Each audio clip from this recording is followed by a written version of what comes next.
So morning everybody. I just want to do a short video to go along with your Unit 022 sheet metalwork questions. As you know, there is this guide to the questions on our Interact page, PEO/VRQ, and it's near the bottom of the PEO section of that page. So I'm just going to go through the question and what is expected as an answer. It's pretty much what's written down here, but I just thought I'd do a little video to go along with it, give you a little bit of extra information. So some questions, as you know, as we've been through in the classroom session, have got such as in brackets underneath the question itself. Well, this is giving you a guide as also to what's required for the answer. So you've got a lot of information there to help you, and of course this is underpinning your knowledge from your workshop sessions. So this is more to do with all the practical side rather than units 1, 2 and 3, which were quite general mandatory units. There's also a booklet on the Interact page, a sheet metalwork booklet. You can see, open that up, and that's got lots of information on different types of hammers, bench stakes, cutting equipment, forming equipment, everything you really need to know to answer your questions. So question number 1, describe basic health and safety requirements and safe working practices when carrying out sheet metalwork activities. So this question isn't just asking you about personal protective equipment, i.e. your boots and overalls, goggles, ear defenders, that sort of thing. It's general health and safety in the workshop when carrying out sheet metalwork activities. So think about what's on machines to safeguard you, and how would you use those. What about signage, safety signs? That's all health and safety requirements, safe working practices. Maybe you want to think about some regulations there. By regulations, I mean COSH, control of substances hazardous to health, that sort of thing, and all the different regulations. What about good housekeeping as well?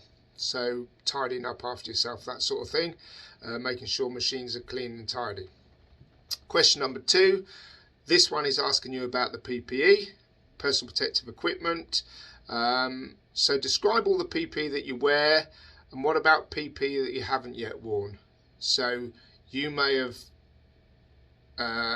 worn your boots, overalls, safety glasses, that sort of thing, but there are other bits of PPE that you will probably come across and wear as your training goes on, so you might want to talk about those as well. Number 3, describe the correct methods of moving or lifting sheet metal. In the classroom session we talked about J-hooks. You might want to look into those. Remember that sheet metal could be quite light. If it's a thin gauge material, it could be quite light, but it could be awkward because we do deal in quite big sheets. So also think about 2-person lifts with that. And if it's too heavy, would you lift it yourself? Would you use a mechanical lifting aid to move the sheet? You also, in that answer, you might want to talk about general manual handling techniques and how you would lift anything on your own in terms of manual handling. Number 4, describe the safe working practices and procedures to be observed when using manual or powered operated tools. Safe working practices again. You think about the different various machines we have in the workshop. Manually operated, it might be for instance the rollers or the box and pan folders. Powered, things like guillotines, things like pillar drills that you've used so far. Think about on that one maybe how you clamp your work down. That would be a safe working practice. What are the various machines to safeguard you from harm? What about the different devices on those machines? Think about guarding, that sort of thing. maybe what regulations would relate to this question, What good housekeeping measures would you use? And there again you can talk about signage on that one. Next one down is number 5. It's talking about hazards associated with sheet metal work. So there are many things that can harm you in terms of machines, in terms of the materials we use, in terms of heat. So think about all the possible hazards. Think about the individual machines in the workshop. What could cause you harm from that piece of machine? What about processes you haven't carried out, that you've carried out? What could cause you harm from that? Think about your filing, your hammering, your hacksawing, and that sort of thing. There are many hazards. Describe how drawings, job instructions and other documents related to the job are obtained. This is number 6. So where do you get all your drawings and information from? Where would you get them from in industry? So it's not just I get them from my tutor. Think about industry itself. Where might you get your drawings from there? Did you get them yourself? Do you have to go on the internet to get them? Are they in filing cabinets? So think along those lines. Think outside the box a little bit when you answer these questions. Number 7.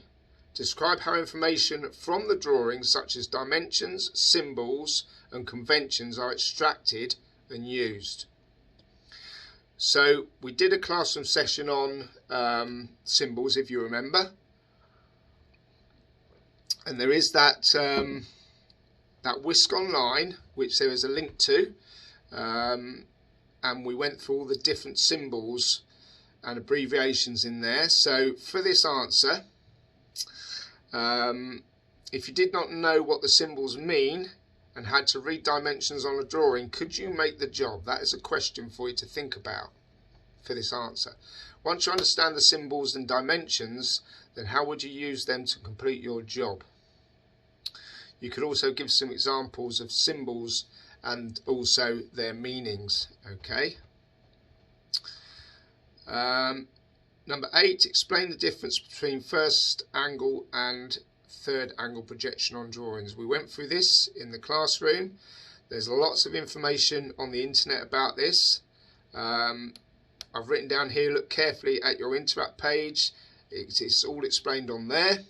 I do believe there is actually a section on first and third angle projection, but certainly it's in your 003 unit PowerPoint as well. Imperial and metric systems of measurement. This is all the same question.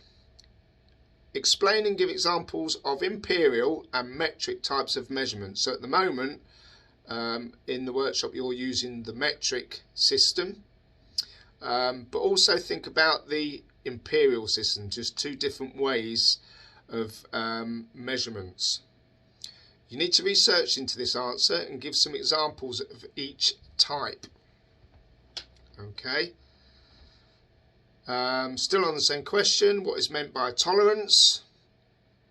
There again, we went through this in the classroom. Every drawing you have to work with, be it milling, sheet metal work, hand fitting, has got a tolerance on there. So you need to look that up if you don't already know and explain what the tolerance is on the drawing, what it means. Okay. Number 9, explain how to prepare materials in readiness for marking out activities. So, what things do you have to do to your material before any marking out is done? So, on the sheet metal work, think about when you go on the marking out table, you start your marking out. What things do you do before that? What things do you have to do to your material before any marking out is done? Think about the things you do and the checks on your material before you start marking out. So we need to look at the material itself. So we need to think about the type of material. Is it correct? Has it got any dents and imperfections in it? You deburr your material, you find datum edges, that sort of thing. So think along those lines. Okay. How to prepare materials in readiness for marking out. Number 10, what is meant by using a datum edge, face or point? You use datums all the time, as you know, in sheet metal work, in hand fitting, and in your milling as well. I've put down here, you use datums on all your work. Datums are fully explained in your booklets and on the PO/VRQ Interact page. So there's lots of information on datums.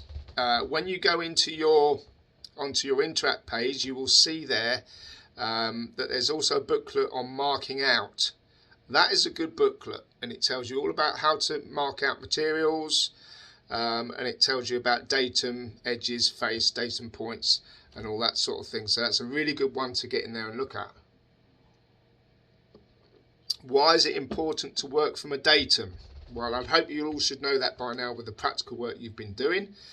I've put down on here what things could happen to your work if you do not work from a datum edge. This is also explained in full in your booklets and on the Interact page. Number 11, explain the use of marking out conventions when marking out a workpiece. So on here it says, think about ways and how you mark out your workpieces. What types of things do you mark out and how do you mark them out? So explain the use of marking out conventions. How do you mark out your workpiece? What type of things do you mark out? I.e., do you mark out for hole positions? Do you mark a radius? Do you mark straight lines for cutting? What tools and equipment might you use for that? Number 12, describe the methods of laying out the marking out shapes or patterns. I'm going to read that one again. Describe the methods of laying out the marking out shape or patterns to maximize the use of material. So what this is talking about is if you've got a sheet of material, how are you going to mark that out to maximize the use of that material? So you've got your piece of material, you've been asked to, let's say, mark out a triangle, a small triangle. You're not going to put that in the middle of the sheet, are you? Because you're going to waste all the rest of the sheet. So something I want you to look up there is something called nesting of components. That's your research on that one. Okay. Describe the range of tools available for cutting and shaping sheet metal. This is question 13. So cutting and shaping means cutting material and cutting material to shape. Okay. Think about all of the tools you could use to do this. It's cutting operations, not forming, cutting. All the information you need will be in your booklets and on the Interact page. I have also shown and demonstrated tools for this in the workshop. So you're talking about here range of tools available for cutting and shaping sheet metal. Okay. Number 14. Describe the use, care and checking of tools and equipment used in sheet metal working activities. So there's several parts to that question.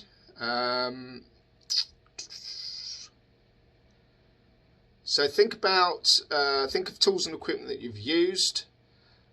Also think about marking out equipment and the care you would need to take with that. What checks do you make on the tools? What care do you use with tools regarding keeping them clean? So think about everything you've done in the workshop with this. So keeping your material, your tools and equipment clean, in good condition and fit for use. Do you have to calibrate any measuring mark? Well, think about your vernier height gauges. What do we say how to calibrate those? Okay, remember the zeros need to be matching up. So that's a little clue for you. So describe the use, care and checking of tools and equipment in sheet metal work forming activities and cutting activities. Number 15, describe the range of hand tools now used in sheet metal forming activities. So you've used many hand tools, okay, but it's talking about forming rather than cutting. So I've written down on this sheet, look at your Interact sheet metal booklet. Remember, this is about forming and not cutting. you will be looking for types of bench stakes, a range of forming hammers and mallets, and any other hand tool you can find that can form material. So forming is bending, shaping, but it's hand tools rather than machines. Okay, there again, look at your booklet. If you open up your booklet, you'll see a range of bench stakes, you'll see a range of hammers. It's all written there for you to look at and research into. Okay, and we go to number 16 now. Describe the range of machine tool forming equipment that can be used to produce a range of shapes such as bends, sections, cylinders, wide edges and swages. So the question is asking you about machines now rather than hand tools. Look at your Interact page again on your sheet metal work booklet. You'll be looking for machines that bend and fold. Now you've already used machines that fold on your gasket when you made your bracket. Think about rollers, different types of rollers. You'll be using those on your final job, the cylinder.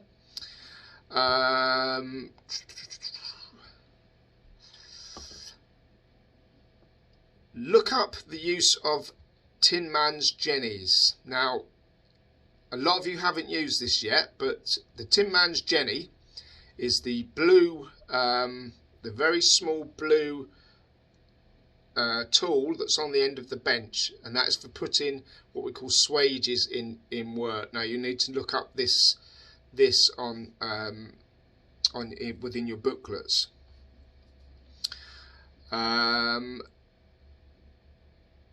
So number 17, describe methods used for shrinking materials and tools and equipment used in this process.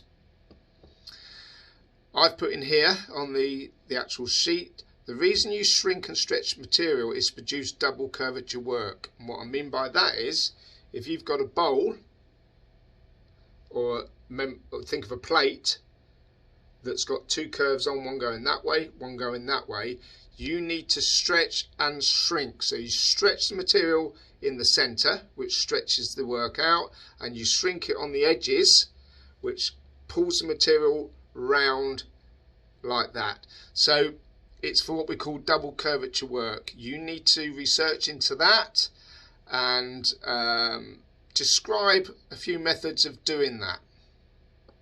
Okay, there are many methods. Research into the use of machines for stretching and shrinking. Think about the use of heat to shrink also. Research into the use of sandbags and tucking methods for stretching and shrinking. So all these are things that you could be looking at, which are also in the sheet metal work booklets as well. So there's lots of resources for you to go out with that one.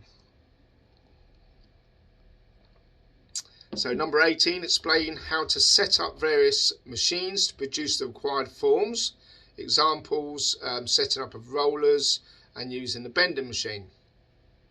So with this one, tell me how you set up and use the box and pan folder, which you've all used for your bracket when you did your gasket. So it's a box and pan folder. Include areas such as setting up the fingers that clamp your work down. So the blue fingers that come down, remember, from the demonstrations. The swing beam that comes up to fold your work. Look at the pinch rollers. So you want to look at pinch rollers. How do you set up and use the rollers? So how is your metal clamped and rolled within those rollers? So I just need to explain how to set up those machines and use them. How do you use the back roller to roll your material? Okay, use your Interact page and the internet for help. So basically on that one, you need to be talking about setting up rollers and setting up the box and pan folders and how you use them. Number 19, describe the ways of limiting distortion, surface marks, creases and flats in sheet metal assemblies. So areas to think about are, if your machines were set up incorrectly, could this affect distortion? So distortion is when the material goes in directions that you don't want it to go in. So if you put too much heat on a piece of metal, it will distort. Okay. Let's go back to this. So surface marks or creases in your metal. What would put unwanted surface marks in your material? Think about how marks may be transferred from machines and from the vise or workbench. So remember, the gasket was done in aluminium, wasn't it? And what did we do to overcome any marks when we put the your material into the vise for filing and cutting? Flats, creases and flats in curved sections. So those of you that are coming onto your cylinder and making your round shape. So for instance, we'll be making a round shape like that. I want you to be looking at preforming the leading and trailing edges. So if you've got a flat sheet, like that of material, you are going to be curving the front face, curving the back face to start with, so that when that goes through the rollers and rolls, it avoids getting any flats in your material. So it's all about methods of preforming before rolling to eliminate flats in curved sections. And then there's a lot of text on there to give you other clues on our guide. Number 20. Describe the characteristics of various materials using sheet metal with regard to bending and forming operations. So you need to look up the various properties of materials, various properties of metals and steel. For example, properties like malleability, ductility, hardness and toughness, because all those properties will affect the way that your material forms. Okay. And bends. I also want you to mention something we've discussed quite a few times in lessons, and that is something called springback. Okay, and how to avoid springback, how to overcome it, sorry. Okay, 21.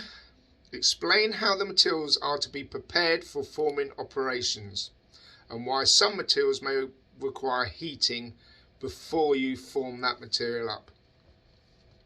So if you heat a piece of metal, the word is called annealing, and I want you to look up that word and how that affects a material and enables you to form that material better once it's been annealed. Okay, so you need to look at that. What things do you need to do to your jobs before getting to the stage of forming? So this is the first part. Explain how the materials are to be prepared for forming operations. Think about the checks you would make to your material before you form it. Do you need to do any stages before the forming? So has all the marking out been done? You obviously need to mark out your material. You need to do all your cutting processes. So any holes that need to go into or cutouts that need to go into the material before forming. Remember, so your marking out stage, cutting stage, forming stage, assembly stage. Okay. 22. Describe the importance of only using tools and equipment for the purpose intended. So how would this maybe affect your work if you used the wrong tool or piece of equipment for what it was supposed to be used for? Include reasons of health and safety as well. So if you're using tools and equipment in the wrong way, it could have big health and safety implications. And also damage to the tool itself. Okay, explain, I think this is all part of the same question. Explain how tools and equipment should be stored between operations. So I've put down here, explain how and where you would store your tools between using them, operations basically. Why would you do this? Do you set your tools out on the bench in order you want them, want to use them, or do you put them all back in the correct cupboards or drawers? What would you do? So I want you to tell me what you would do So explain how tools and equipment should be stored between operations. Do you put them all back? Do you gather all your tools together and put them by the vise so they're always there for you to use? What do you do? 23. Describe the range of methods that are used to join. So join assemblies together, put things together. There are many ways in which you can join sheet metal parts together. Areas to look at are mechanical methods. So by that I mean different types of screws, bolts. You can look at using heat, which might include welding, soldering, brazing, and also methods that don't use heat, so what we call non-thermal methods of joining, and that could be things like groove seams, okay, and other hand-formed joints. All this information is in your booklets and on the internet, and use your experience you've gained so far in the workshop as well. 24. Describe the preparations to be carried out on components prior to assembling them, so prior to putting them together. This one, describe what checks you might do to your work before final assembly, such as, are there any twists in your work? You don't want to assemble two components together that are twisted, because then the whole assembly will be a twisted assembly. Have you any burrs that may affect the assembly? So that's all part of preparation. You're going to deburr all your material. Are there any dents or imperfections in the material? Have all the required processes been carried out? For example, has anything been left out that can't be done after the job has been fully assembled? So once you assemble your work and you find out maybe you've missed a bend out or forming operation, or there's a cutout that's missing, 9 times out of 10 you won't be able to do that process once everything's assembled. So it's something to be looking at there. 25 of 30 questions. Explain how to set up and align components when assembling the job. List the tools and equipment that can be used for this process. So now we're setting up and we're aligning components before we're assembling them. Okay. So how would you put the parts of a job together? What tools could help you to do this process? So I want you to look up words like jigs and fixtures, because they will aid you to put components together before assembly. Could you use anything to make sure that the parts do not move when you're putting them together? So now we're talking about clamping.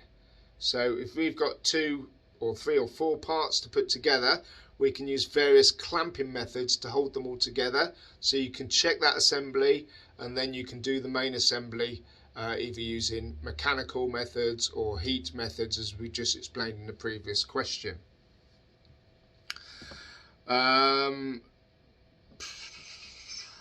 about tools and equipment you might use to check for square or check for dimensional accuracy? So you've put this together, you've clamped everything together, so now you might need to use engineer's squares and various tools to check that assembly before you final fix it together.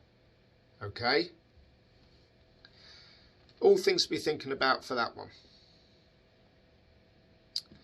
26. Describe the methods and tools used to hold the components together prior to full assembly. So this answer is also related to the last question. So you've now set up and aligned your parts of a job as per the question before. How are you now going to hold them together before you do a final fix? This time you might like to look at various clamping devices, as we said before, that can hold parts together. If you've drilled holes in your work, what could you put through these holes to hold the parts together temporarily? So if you've got various holes, you might be able to put something through the holes to hold the whole assembly together before you do your final fix. Think about along the lines of what you could use for that. 27. Describe the inspection techniques that can be applied to check the shape, so the shape of your component, the dimensions of that component and the overall accuracy of the completed job, the completed assembly. So on that one, tell me about all the methods available to check your work to the drawing to make sure everything's right. What methods do you use to check your measurements? What tools and equipment would you maybe use to check your measurements? How would you do it? What tools do you use for this and why? Describe the use of templates to check for shape. So if I've got a round shape like this again, or just a curve, maybe you could make a template. So this is a thin piece of material with that shape cut into it that you could then put down on the top of that and make sure that that shape is the right shape and how it should be with no gaps underneath it. So basically the shape you've got there, you would make a flat plate with that same shape in, drop it down over the top, and then you could check and you could see where there's any gaps underneath and whether you need to reshape or reform. There's lots of different methods and lots of different tools and equipment you can use to do this. Obviously you can use engineer's square to check for squares, or protractors for an angle. I've put down here, look at our Interact page and on the internet if you're unsure. 28. Describe the problems that can occur with sheet metalwork activities, such as defects, incorrect dimensions, and how these can be overcome. So, on this one, think about all the problems that you've had already in the workshop and how you would do it differently next time. How would you overcome any issues that you've had? There are many problems that we all come across when carrying out sheet metal work. Explain how you might get incorrect dimensions and what you would do to overcome these errors. So remember what we said in the workshop. You've not really made an error until you've made a cut. So if you double check all your marking out to the drawing, then really if there's anything wrong at that stage, you can put layout blue over the top again and then remark. And any other problems like overfolding, how you would overcome that, whether you've cut off your line on the guillotine, issues with filing, issues with hammering. So think about all the different problems that could happen whilst you're doing your work and how you would overcome those problems. So 2 more questions. Now 29. Now this is the same question that comes up all the time on every unit. Explain when to act on your own initiative and when to seek help and advice from other people.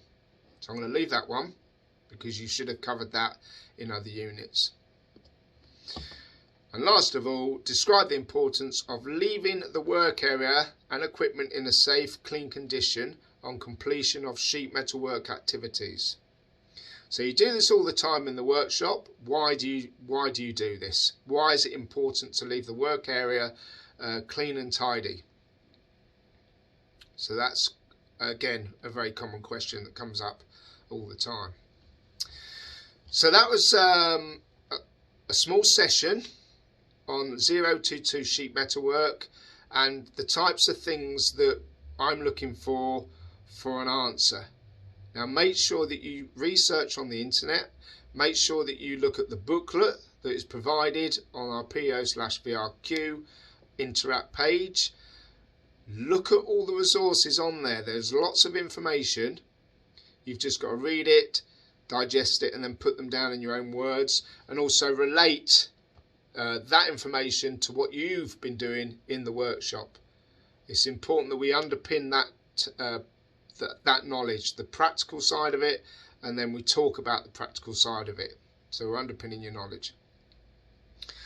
There are some areas in these questions that you may not yet have covered fully in the workshop. That's where more research comes in. Okay. If you've got any problems, just email me, as always, and we can discuss it. Use this time where we're not in the workshop to get all these questions done, and then when we get back in the shop, we can put them all into practice. Okay, thank you very much.